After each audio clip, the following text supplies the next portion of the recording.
Bonjour à tous, donc voici le corrigé de l'exercice 1 QCM à 5 questions, donc sur 5 points. Gros exercice, un bac S, centre étranger, juin 2017. On parle de probabilité, il y a un peu de tout. Donc on y va tout de suite. Alors le thème est le commun aux 5 questions. Donc on étudie la production d'une usine qui fabrique des bonbons. Voilà. On choisit un sachet au hasard. La masse de ce sachet exprimée en grammes est modélisée par une variable aléatoire X. Voilà, donc grand X, ça sera la masse d'un sachet. Donc ça, on va retenir ça, un grand X. Donc masse d'un sachet. Voilà. Et la loi, donc X suit la loi normale. Donc d'espérance 175. Et par contre, on ne nous donne pas sigma. Voilà. Ensuite, donc ça c'est notre première question. On nous dit que P de X inférieur à 170 est égal à 0,02. Il faut déterminer la probabilité que la masse soit entre 170 et 180 grammes. Chose importante quand on lit vraiment bien le texte, il faudra bien penser à lire l'énoncé du QCM. Donc là c'est un QCM. Chacune des questions, une seule des 4 est exacte. Donc si vous en trouvez 3 fausses, vous avez trouvé la bonne. Ensuite, dès que vous trouvez la bonne, vous pouvez vous arrêter. Voilà. Le candidat donc répondra le numéro de la question et la lettre correspondant à la réponse exacte. Donc il ne faut pas vous tromper de lettre. Écrivez bien surtout. Ne laissez pas de doute entre un A, un D. Et là, très très important sur votre copie, aucune justification n'est demandée. Donc ça, moi j'aime pas trop. J'aime bien quand même quand les élèves justifient, mais bon. Voilà. Bon, évidemment, nous dans le corrigeant, on va expliquer en détail. Et si vous vous trompez, par contre, vous ne perdez pas de points. Et si vous ne répondez pas non plus. Voilà, on est parti. Alors, on va représenter un petit exercice, c'est la loi normale. Donc, je représente sa fonction de densité, que j'ai tracée avec GeoGebra. J'ai mis ici l'axe horizontal en pointillé. Vous savez, eh bien, que cette fonction, son axe de symétrie, il est au niveau de l'espérance, donc à 175.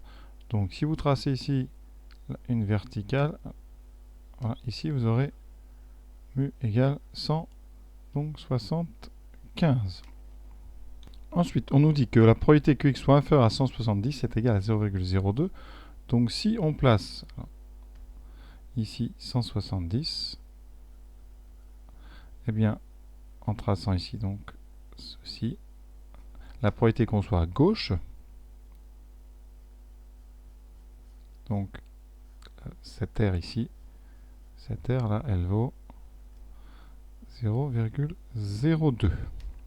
Alors vous savez eh bien que la fonction densité elle est symétrique par rapport à l'espérance. Donc ici j'ai 170 ici, par symétrie, je vais aller regarder ce qui se passe de l'autre côté. Donc comme il y a ici une distance de 5 entre 170 et 175, le symétrique c'est 180. Et ça c'est intéressant parce que eh bien, la question c'est la probabilité que x soit entre 170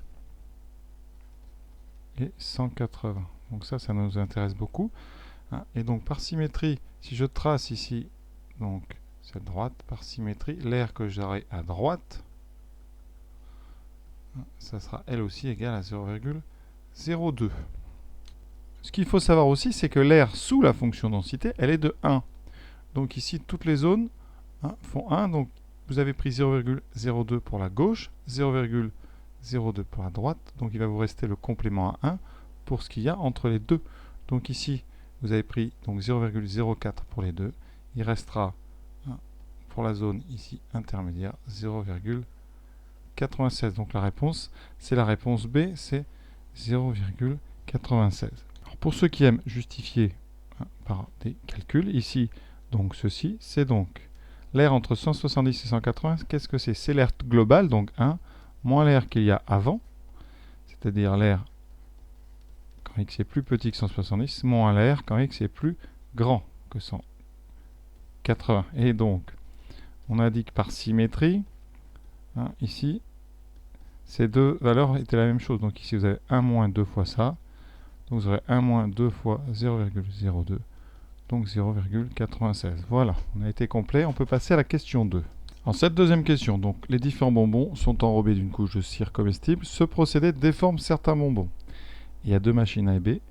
Et lorsqu'il est produit par la machine A, la probabilité qu'un bonbon soit déformé est de 0,5. Donc je vais appeler ça probabilité de déformer. Donc D, c'est donc déformé.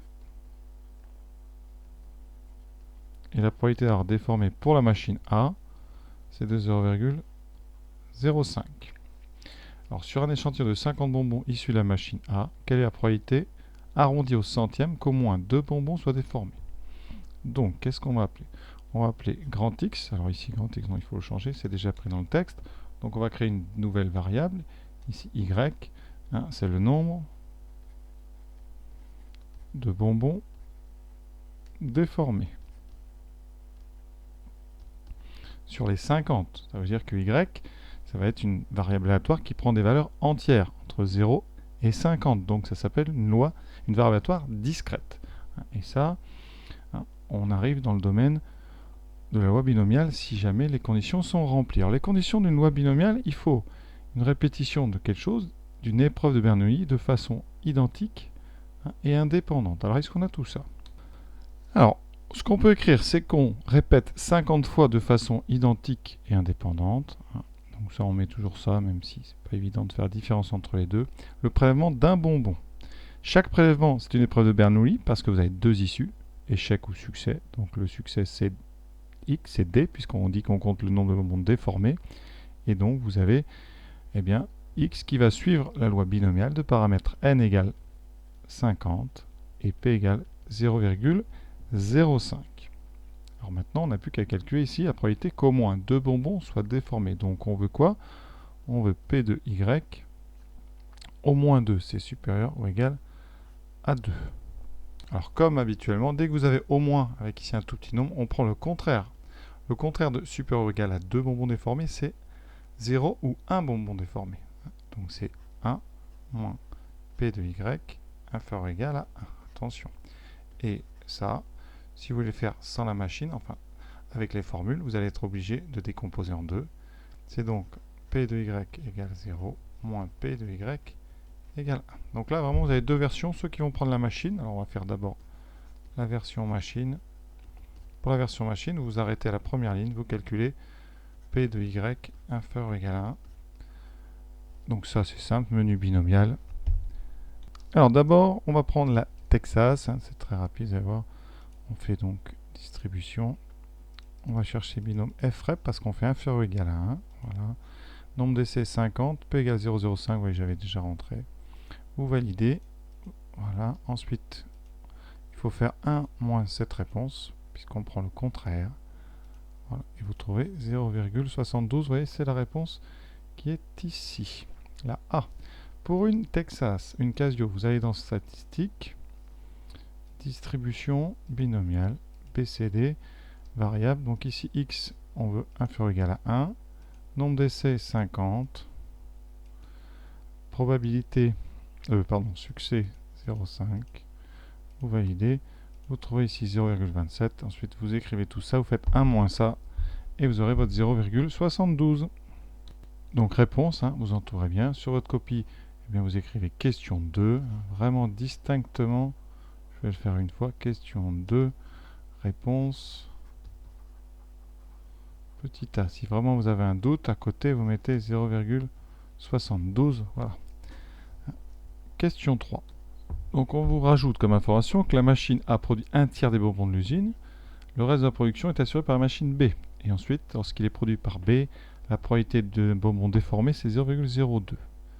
Voilà. Et on veut la probabilité arrondie au centième qu'il soit produit par la machine B. Donc un bonbon déformé, probabilité qu'il soit produit par la machine B.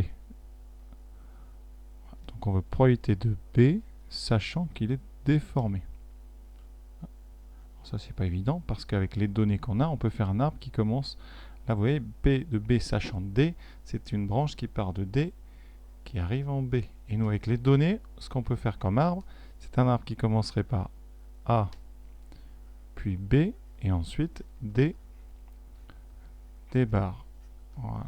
Alors là, bon, vous savez quand même faire. On va utiliser les probabilités totales pour remonter et essayer de calculer P de B sachant D, sachant que la formule ici, ça va être P de B inter D sur P de D. Donc ce qui nous manque en fait, c'est P de D. Alors qu'est-ce qu'on a pour remplir cet arbre? On a P de A, puisqu'on vous dit la machine A produit un tiers des bonbons. Donc là, vous avez un tiers. Donc la machine B produit le reste, 2 tiers. Dans la question d'avant, on avait la probabilité ici donc de déformer venant de A. Hein, j'avais écrit P de A, mais on n'était pas en... Ici, c'était P de D sachant A, et ça, c'était 0,05. Voilà. Donc ici, on avait 0,095. Et là, on vient de nous donner la probabilité de D sachant B, qui est égale à 0,02. Donc grâce à ces deux choses-là, on va pouvoir calculer P de D avec la formule des probabilités totales. Donc je vais calculer P de D, sachant que P de D, c'est découpé en deux. Les D qui viennent de A plus les D qui viennent de B. Et donc là, on a deux petites multiplications. P de A inter D, donc 1 tiers fois 0,05, donc 0,05 sur 3, plus P de B inter D, 2 tiers, donc ici, 2 tiers fois 0,02. Alors ça, sans calculatrice, on met tout sur 3. Vous obtenez en haut 0,05 plus 2 fois 0,02. Voilà, 0,04, ça fait 0,09 sur 3, et ça fait 0,03. Donc maintenant, on peut finir. Regardez, on a P de B inter D, on vient de le calculer. C'est donc cette partie-là. Donc P de B inter D, c'est 0,04 sur 3. Et ça, on le divise par P de D, qui est 0,03. Alors ça nous donne 0,04 sur 3 fois 1 sur 0,03. Donc 0,04 sur 0,09. Donc 4 neuvième. Alors voilà, vous prenez une machine, 4 neuvième, ça vaut combien? Eh bien, on connaît, hein. Vous voyez, c'est de toute façon forcément 0,044. Hein, sachant ici, hein, donc 4 neuvième, vous êtes à 1 tiers plus 1 neuvième, vous voyez, vous êtes donc à 0,3333 plus 0,111, etc. Donc on est bien à 0,44, alors c'est arrondi au centième. Ceux qui doutent, évidemment, eh bien, si vous ne me croyez pas, vous prenez une machine, voilà, vous faites 4 divisé par 9, et vous voyez que ça donne ici 0,44. Après, vous pouvez aussi savoir que 1 neuvième, vous voyez, c'est quelque chose de particulier aussi, c'est des 0 avec des 1 partout. Voilà, donc cette question est terminée. Ça va, bon, il y a quand même du travail, vous voyez, c'est un point qu'il faut aller chercher. Alors, question 4, donc on parle cette fois-ci de la loi exponentielle. Alors, elle s'appelle Y, j'avais déjà utilisé Y, donc on oublie le premier Y que j'avais utilisé. Hein. Ici, maintenant, Y suit donc la loi exponentielle. Alors les lois exponentielles, il y a un paramètre, ici, deux paramètres qu'on ne connaît pas pour l'instant. Paramètre lambda. Alors ce qu'on vous dit tout de suite, c'est qu'on vous donne l'espérance. L'espérance de Y, c'est 500. Mais vous savez, vous, que l'espérance d'une loi, 500 jours, donc comme Y est en jours, on est bon. Donc l'espérance, c'est bien 500. Attention, parce que ça pourrait des fois, avec les unités, pas être la même chose.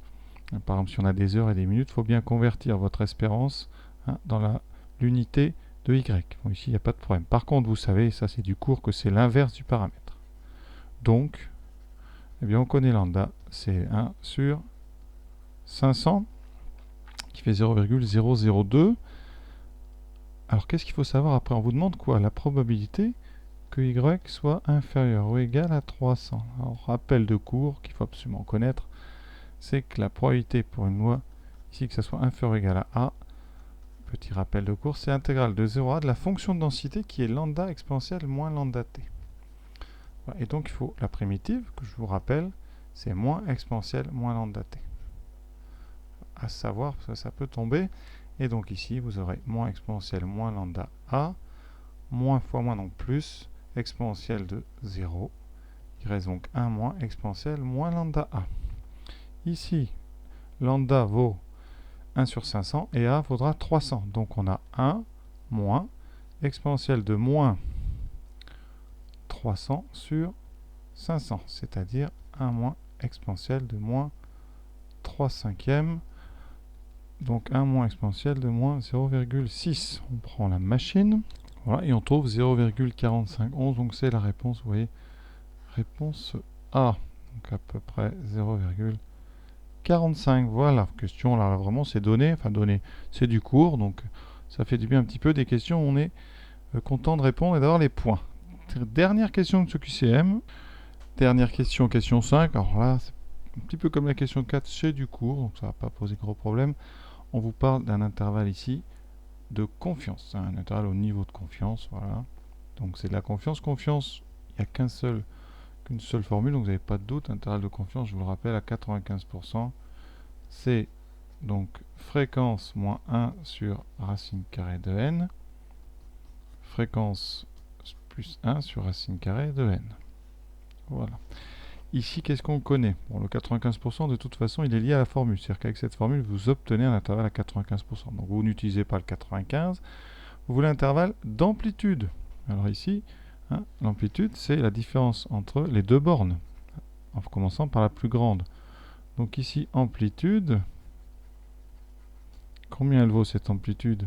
Vous pouvez faire la soustraction, hein, mais ici, c'est un intervalle qui est centré sur f avec un rayon de 1 sur racine de n. Donc l'amplitude, elle vaut 2 fois le rayon. C'est-à-dire 2 sur racine carrée de n. Hein, vous avez bien compris, j'espère que cet intervalle-là, il est centré sur f, la fréquence observée dans un échantillon, qu'ensuite on rajoute 1 sur racine de n d'un côté et on enlève 1 sur racine de n de l'autre. Et on obtient comme ça un intervalle. Ici, j'aurais dû mettre un peu de couleur, un intervalle qui est donc centré en f et qui a ici la même largeur de chaque côté qui s'appelle le rayon. Donc vous avez un rayon de 1 sur racine carrée de n avec un centre égal à f. Donc l'amplitude, ben, qu'est-ce que c'est? C'est tout simplement le diamètre, donc 2 fois racine 2 sur racine de n. Alors qu'est-ce qu'il faut? Vous voulez donc une amplitude inférieure à 0,05. Donc l'inéquation à résoudre, c'est 2 sur racine de n inférieur ou égal à 0,05. Alors là, ça se résout très vite. Tout étant positif, on peut faire un produit en croix. Donc 2 inférieur ou égal à 0,05 sur 1 fois racine de n. Donc on obtient 2 sur 0,05 inférieur ou égal à racine de n. Voilà, 2 sur 0,05, hein, ça fait donc 2 sur 1 vingtième, c'est 40. Hein, vous vérifiez la machine si vous voulez. Hein. Ensuite, on a donc ici une égalité. On peut mettre au carré parce que tout est positif, n est positif. Donc ici, on aura donc 1600 inférieur ou égal à n. Donc n est plus grand que 1600, donc valeur minimale c'est 1600, c'est donc la réponse C. Voilà, c'est du court. Hein. Bon, une petite inégalité à résoudre. Alors si vous avez du mal à résoudre l'inégalité, vous pouvez contourner le problème. C'est-à-dire qu'ici, dans cette inégalité-là, vous remplacez successivement n par 40, par 1600, par 400. Hein, et vous regardez si ça marche. Hein. Comme ça, vous n'avez pas de problème. Je vais vous montrer. Alors j'ai tapé toutes les racines. Alors la première, elle a disparu, mais c'était 2 sur racine 40. Et vous regardez quel est, eh bien, celui qui est le plus près de 0,05 en étant évidemment inférieur. Vous voyez qu'il y en a un qui tombe pile sur 0,05, donc c'est le 2 sur racine de 1600. Donc voilà. Pour le racine de 20, on n'est même pas en dessous, donc vous pouvez le rayer. Le racine de 400, on n'est pas non plus en dessous. Et pour le premier 2 sur racine de 40, on est vraiment trop grand aussi, donc il n'y a aucun choix, c'est 1600. Donc vous voyez, vous pouvez comme ça contourner parfois hein, les difficultés quand on a les propositions. Voilà, cet exercice est terminé, j'espère que j'ai été clair. À bientôt.